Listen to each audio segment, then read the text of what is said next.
यस विशाल साम्राज्यका बाजा खेतहरूको हृदयविदारक कथा बुझ्न हामीले आफ्नै देशका विमानस्थलतर्फ हेर्नुपर्छ। आज यही एकमात्र स्थान देशको सबैभन्दा इमानदार भवन बनेको छ।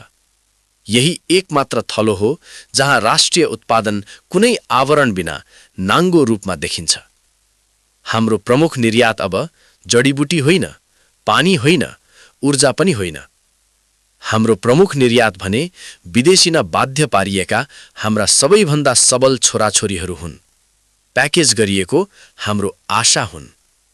बुढेसकालको सहारा, सिङ्गो साम्राज्यको भविष्य, जसको फर्किने, नफर्किने वा उतै विलीन हुने कुनै ग्यारेन्टी छैन।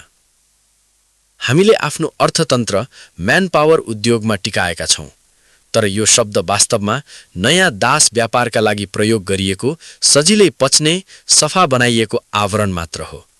दासत्वको आधुनिक संस्करण।